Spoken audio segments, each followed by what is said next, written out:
Hello friends. तो आज हम अपना नया लाइफ प्रोसेस का नया टॉपिक करेंगे, that is the transportation in animal. और हम इससे पहले टॉपिक कर चुके हैं ट्रांसपोर्टेशन इन प्लांट्स, जो कि अगर आप पढ़ना चाहें तो मेरी पिछली वीडियो से देख सकते हैं। तो इस वीडियो में हम ट्रांसपोर्टेशन इन एनिमल करेंगे, यानी कि एनिमल में जो न्यूट्रिएंट हैं, जो डाइजेस्टेड फूड है, जो रेस्पिरेटरी गैसेस हैं, जो हॉर्मोन्स हैं, वो कैसे ट्रांसपोर्ट होते हैं पूरी बॉडी में, हम इसके बारे में पढ़ेंगे। First of all that is the human circulatory system. हम इसमें ह्यूमन का केस पढ़ेंगे, एनिमल में हम ह्यूमन का केस पढ़ेंगे। तो हम इसमें पढ़ते हैं human circulatory system. Circulatory means what, कि किस तरह से हमारी बॉडी में जो ये न्यूट्रिएंट है, डाइजेस्टेड फूड जो मैंने आपको भी बताया, ये कैसे सर्कुलेट होते हैं, कैसे पास ऑन होते हैं हमारी पूरी बॉडी में। ओके, तो हमें पता है हमारी बॉडी में जो सर्कुलेटरी सिस्टम है उसमें जो ट्रांसपोर्टर है जिससे कि पूरी बॉडी में ट्रांसपोर्ट होता है वो ब्लड है। यानी कि ब्लड के through digested food, hormones and nutrient transport होते हैं। और उस ब्लड को पूरी बॉडी में पहुंचाने के लिए क्या है, पेसमेकर। पेसमेकर यानी कि पेसमेकर क्या है, हार्ट है, जो कि क्या करता है, एक तरीके से पेसमेकर मीन्स होता है प्रेशर डेवलप करना, जिससे कि वो पूरी बॉडी में ब्लड को पंप कर सकता है। तो जो ह्यूमन सर्कुलेटरी सिस्टम है उसमें हार्ट है, आर्टरी है, वेन्स हैं, कैपिलरीज है, ब्लड है। तो हार्ट तो आपको बताया मैंने क्या होता है, pumping organ of our body which make the pacemaker. Pacemaker means pressure develop करता है जो कि पूरे के पूरे जो ब्लड को पंप करता है पूरी बॉडी में। और arteries, vein and capillaries are the blood vessels, the pipe like structure by which the blood flow. ठीक है, और ब्लड एज यू नो, अब हम आगे देखते हैं ब्लड क्या है। Blood is a red colour liquid. Blood क्या है, रेड कलर का लिक्विड है जो कि पूरी बॉडी में सर्कुलेट होता है, हमारी पूरी बॉडी में सर्कुलेट होता है। और उसमें रेड कलर का पिगमेंट होता है जिसे क्या कहते हैं, हीमोग्लोबिन। हीमोग्लोबिन के कारण ही जो रेड ब्लड सेल्स हैं, जो ब्लड के अंदर रेड ब्लड सेल्स मिलती हैं, उनका कलर रेड क्यों होता है, because of the presence of haemoglobin. Haemoglobin की वजह से ही वो रेड होती हैं। ओके, नेक्स्ट इज इसका जो ये connective, as you know blood is a connective tissue. आप 9th क्लास में पढ़ के आ चुके हैं टिश्यू वाले चैप्टर में अबाउट द कनेक्टिव टिश्यू। तो blood is a connective tissue and इसके 4 कंपोनेंट्स होते हैं। पहला plasma, red blood cells, WBC यानी कि white blood cells and the platelets. Plasma जो होता है वो एक लिक्विड पार्ट होता है ब्लड का। अगर देखो जैसे ब्लड है, ब्लड में जो सेल्स हैं जैसे WBC, RBC, WBC तो व्हाइट ब्लड सेल्स होती हैं, RBC यानी कि रेड ब्लड सेल्स। अगर आप उसको रिमूव कर दो, ब्लड में से रेड ब्लड सेल्स को रिमूव कर देते हैं, तो जो वो लिक्विड पार्ट बच जाता है ब्लड का, colourless liquid part, that is called the plasma. And red blood cells यानी कि RBC, व्हाइट ब्लड सेल्स यानी कि WBC and the platelets. Platelets क्या होती हैं, ये आपके ब्लड के कोएगुलेशन में मदद करती है, मीन्स ब्लड की क्लोटिंग में मदद करती हैं। जैसे आपको कभी चोट लग जाए तो आपका वहां से ब्लड फ्लो होने लगता है, तो कुछ टाइम बाद जो वो ब्लड है वो कोएगुलेट हो जाता है, मतलब उसमें क्लोटिंग आ जाती है, जम जाता है। तो वो किसके वजह से होता है, प्लेटलेट्स के वजह से होता है। ओके, WBC जो होता है वो हमारी बॉडी का इम्यून सिस्टम बनाता है और हमारी बॉडी को इन्फेक्शंस और सेवरल डिजीज से प्रोटेक्ट करता है। Clear? Now about heart.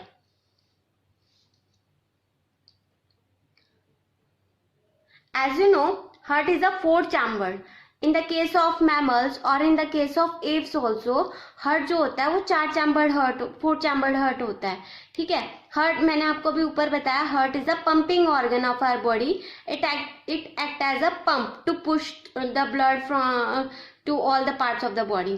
Okay, जो ब्लड वेसल्स हैं जैसे आर्टरीज, वेन्स और कैपिलरीज, ये एक्ट करती हैं एज अ पाइप जिसके थ्रू जो ब्लड है वो फ्लो करता है।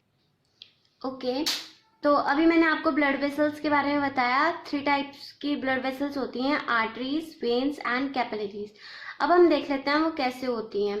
First of all you need to know कि जो ब्लड फ्लो होता है in the case of human, that is a close type. अब मैं कह रही हूँ क्लोज टाइप है, तो वो क्लोज टाइप कैसे है ये देख लेते हैं।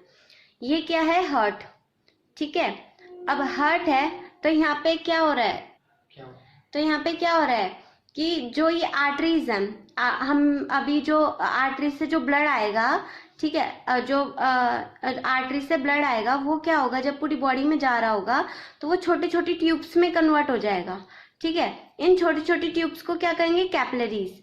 फिर ये जो छोटी छोटी ट्यूब्स हैं ये मिल जाएंगी और मिलके क्या बनाएंगी, वेन्स बनाएंगी।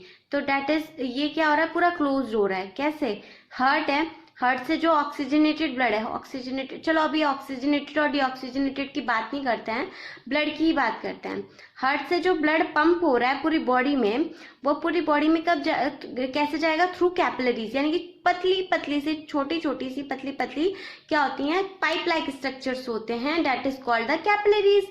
अब वो कैपिलरीज के थ्रू जाएगा, फिर कैपिलरीज क्या हो जाएंगी, आपस में ज्वाइन हो जाएंगी, और कैपिलरीज ज्वाइन होने के बाद क्या, वेन बनाएंगी, और वेन के थ्रू वापस वो हार्ट में जाएगा। तो ये पूरा का पूरा प्रोसेस जो है वो क्लोज टाइप में हो रहा है। तो इसलिए हम कहते हैं कि जो ह्यूमन सर्कुलेटरी सिस्टम है वो क्लोज टाइप होता है। क्लियर, समझ आया कैसे, पहले आर्टरीज से ब्लड आया, फिर वो छोटी छोटी ट्यूब्स लाइक स्ट्रक्चर में कन्वर्ट हो गए, that is called the capillaries, and वो कैपिलरीज फिर ज्वाइन होके एक बड़ी सी ट्यूब लाइक स्ट्रक्चर बनाएंगे, that is called the when, और फिर वेन से ब्लड वापस से हार्ट में चला जाएगा।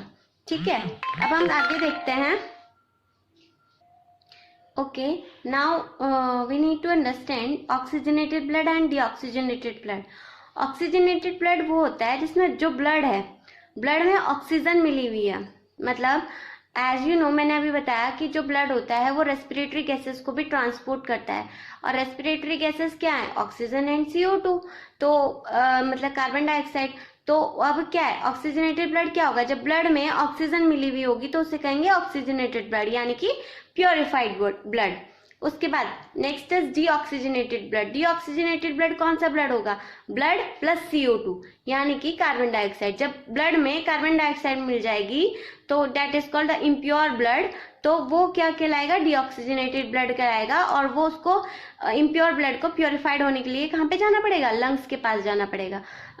अगर ये जो डाइजेशन ऑफ, उसमें रेस्पिरेशन में आप पढ़ेंगे कि ये CO2 कैसे बनती है, थ्रू द ऑक्सीजन, कैसे कैसे डाइजेस्टिव फूड के साथ ऑक्सीजन रिएक्ट करके CO2 और एनर्जी बनाती है, वो वहां से आप देख लीजिएगा मेरी वीडियो से। नेक्स्ट है pulmonary circulation. Next, pulmonary circulation में क्या होता है, तो ये एक प्रोसेस है जिसमें जो ब्लड है वो मूव करता है किसमें, हार्ट और लंग्स के बीच में। ठीक है, हार्ट और लंग्स के बीच में कब मूव करेगा, जब उसको लंग्स के पास जाना होगा, यानी कि डीऑक्सीजनेटेड ब्लड मूव करेगा।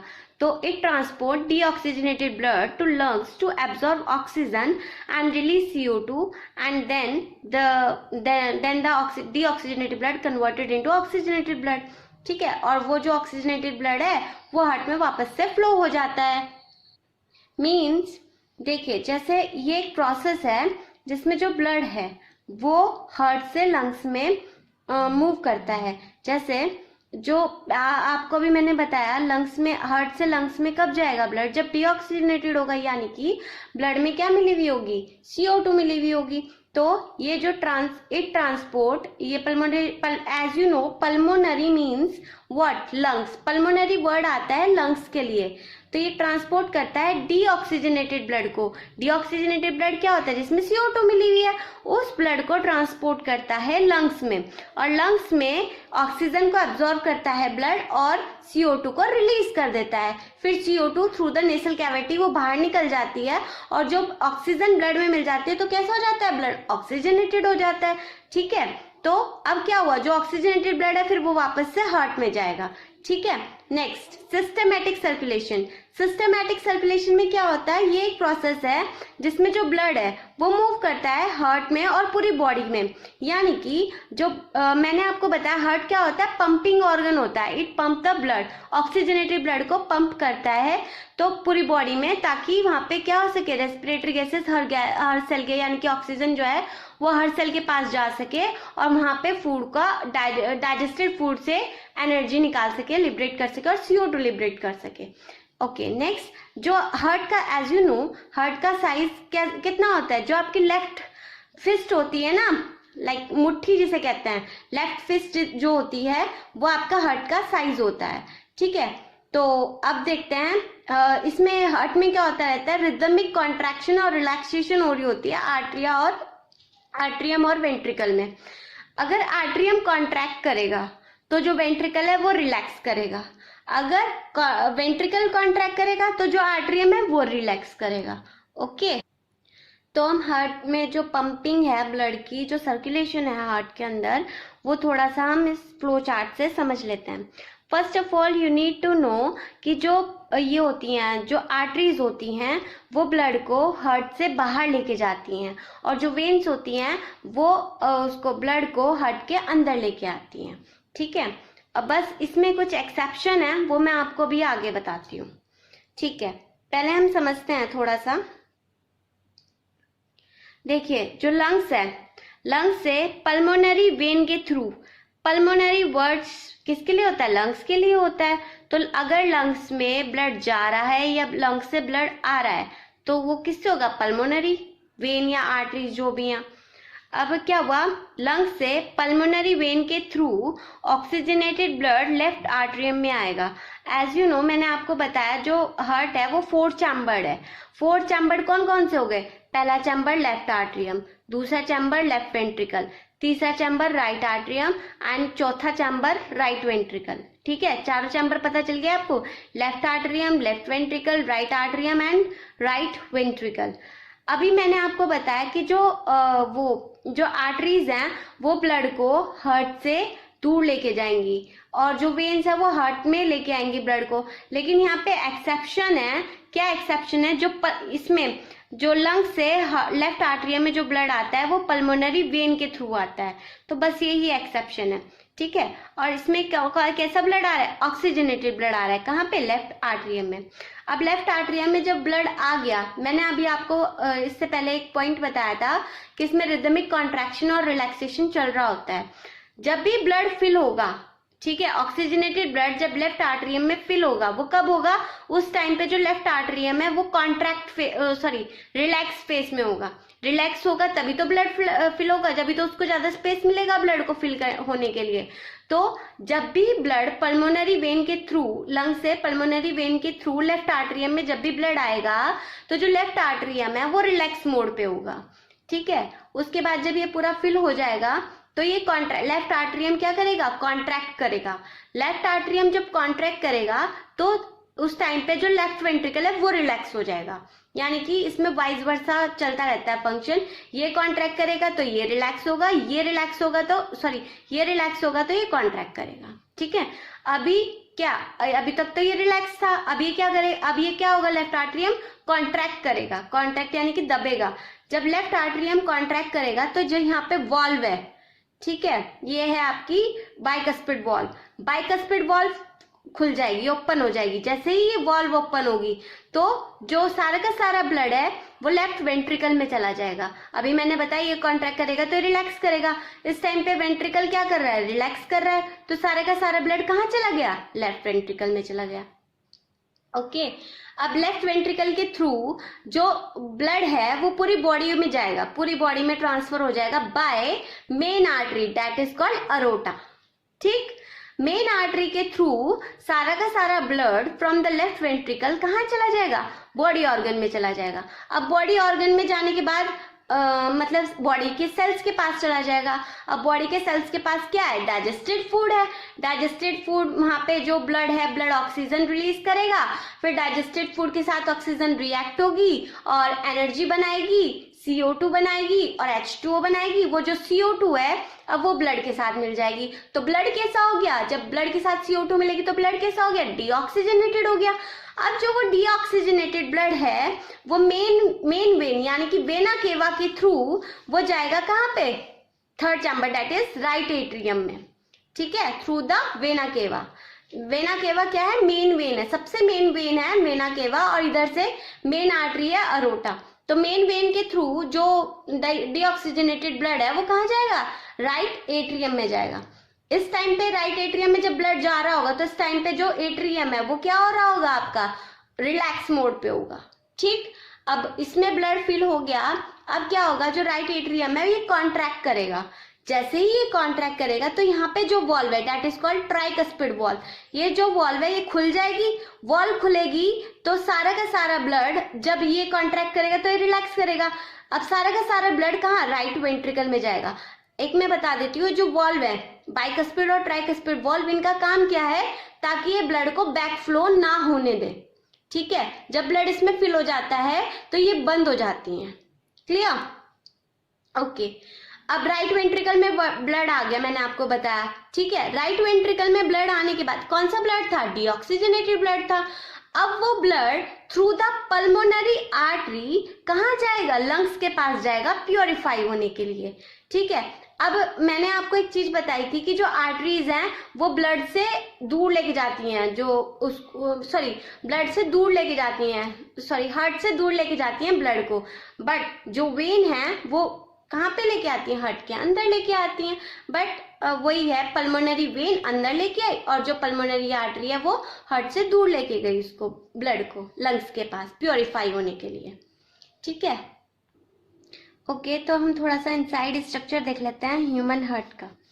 First of all you need to know कि जो आर्टरीज होती हैं वो ऑक्सीजनेटेड ब्लड को बॉडी पार्ट तक या हार्ट से दूर लेके जाती हैं, और जो वेन्स होती हैं वो डीऑक्सीजनेटेड ब्लड को हार्ट में लेके आती हैं। बट इसमें एक्सेप्शन है पल्मोनरी वेन का एंड पल्मोनरी आर्टरी का, कि इसमें ब्लड को पल्मोनरी आर्टरी, ऑक्सीजनेटेड ब्लड को पल्मोनरी वेन जो है वो हार्ट तक लेके आ रही है, और पल्मोनरी आर्टरी डीऑक्सीजनेटेड ब्लड को लंग्स तक लेके जा रही है। चलो, अब हम थोड़ा सा इसका इंटरनल स्ट्रक्चर देखते हैं, किसका, ह्यूमन हार्ट का। देखिए, that is called the pulmonary vein. पहले तो ये देख लो आप, chamber, that is called the left atrium, that is called the left ventricle, that is called the right atrium and that is called the right ventricle। ठीक है, पहले मैं थोड़ा सा बता देती हूँ इसके स्ट्रक्चर में क्या क्या चीजें हैं।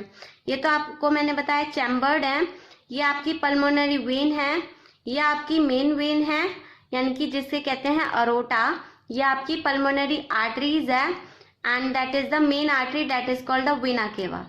ओके, इससे अलग जो वेंट्रिकल्स हैं, वेंट्रिकल्स का जो पार्टीशन है वो किसके थ्रू होता है, सेप्टम के थ्रू होता है। ठीक, अब जब लेफ्ट वेंट्रिकल, अब सेप्टम के थ्रू उनका पार्टीशन हो गया। अब जो ये आपको पता है कि हार्ट के लिए एक वर्ड आता है that is the cardiac word आता है।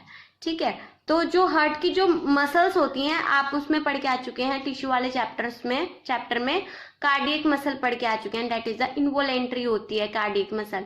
तो देखिए, जो हार्ट है, हार्ट के ऊपर एक मसल्स होती हैं that is called the cardiac muscle, और इसके कार्डियक मसल्स के ऊपर भी प्रोटेक्टिव लेयर होती है दैट इज कॉल्ड पेरिकार्डियम।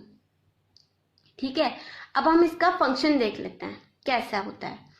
देखिए, लंग्स के थ्रू पल्मोनरी वेन, लंग्स में से पल्मोनरी वेन के थ्रू जो ब्लड है वो आएगा कहाँ पे, लेफ्ट आर्टरियम में।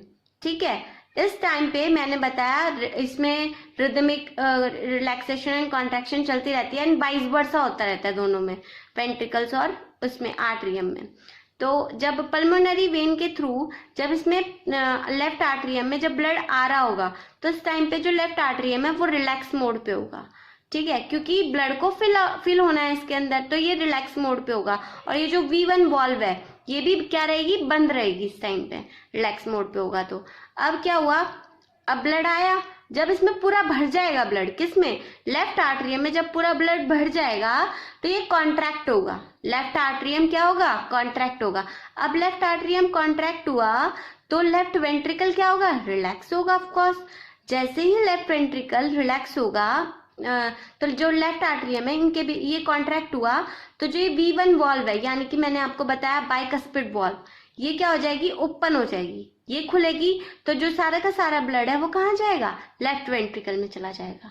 ठीक है, ये जो वॉल्व है, वॉल्व का काम क्या है, बैक फ्लो ऑफ ब्लड को रोकना, यानी कि ब्लड वापस ना जाए, तब वेंट्रिकल कॉन्ट्रैक्ट करेगा तो ब्लड जो है वो आर्टरियम में ना जाए, उसको रोकना। ठीक है, अब ब्लड आ गया कहाँ पे, लेफ्ट वेंट्रिकल में पूरा का पूरा। अब क्या हुआ, ये जो V1 वॉल्व है ये बंद हो गई। जैसे ही ये बंद होगी तो जो ये बंद कब होगी, जब ये रिलैक्स करेगा। ठीक है, तो जैसे ही बंद होगी ऐसे ही जो वेंट्रिकल है वो क्या होगा, कॉन्ट्रैक्ट होगा। वेंट्रिकल कॉन्ट्रैक्ट हुआ तो सारा का सारा blood through the main artery और अरोटा कहाँ चला जाएगा, बॉडी ऑर्गन में, जैसे कि मैंने आपको फ्लो चार्ट में बताया अभी। बॉडी ऑर्गन में जाने के बाद वहां पे जो सेल्स हैं उस पे क्या है, डाइजेस्टेड फूड है। अब क्या हुआ, ब्लड ने ऑक्सीजन रिलीज करी और वो जो डाइजेस्टेड फूड है उसके साथ रिएक्ट हुई, CO2 और H2O वेस्ट मटेरियल की तरह रिलीज आउट हुआ उसमें से और एनर्जी रिलीज आउट हुई।